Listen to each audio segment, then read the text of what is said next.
Davao nagsimula ang kwento. Isang mayor na ayaw sa gulong magulo.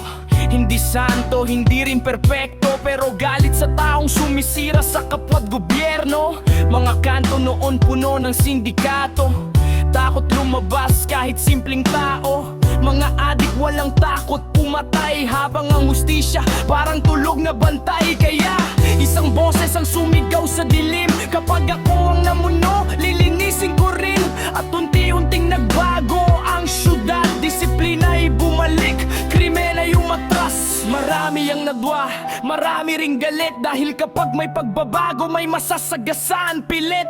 Pero sa mata ng masa siya ang sandalan, kaya itinulak siyang tumakbo para sa bayan. Tatay Digong, bakal lang kamao, takot ang kurakot at mga kriminal na tao. Mga adik nagtago sa dilim ng gabi, dahil may lighter na di kayang bilhin.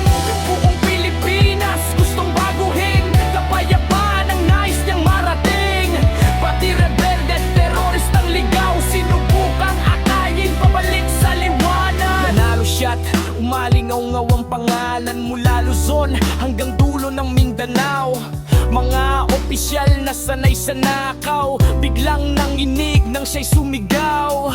Serbisyo, hindi negosyo, yan ang laging laman ng kanyang dugo.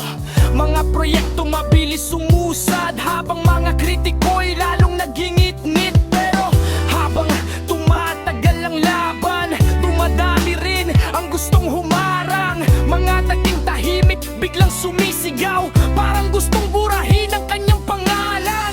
Ilang taon mong nilinis ang lansangan, pinrotektahan mo pati inosenteng mamamayan. Pero bakit nung humupa ang ingay ng palakpakan, ikaw naman ang hinila pababa ng lipunan? Mga taong galit sa pagbabago, sila ngayong pinakamalakas bumato, habang yung mga dating takot magbisyo, ngayon nakala mo sila ang banal sa mundo. Tinawag kang halimaw, diktador, mamamatay, pero nasan sila nung takot ng bayan lumabas sa sablay? Nasan sila nung droga ang hari ng kalye at kabataan ang unti-unting namamatay? Ngayon nasa malamig kang hukuman, sa banyagang lupa, malayo sa bayan, habang milyon pa ring Pilipino ang sumisigaw. Tatay Digong, di ka namin bibitawan. Kasi sayan lang ang husga, hindi media, hindi politika.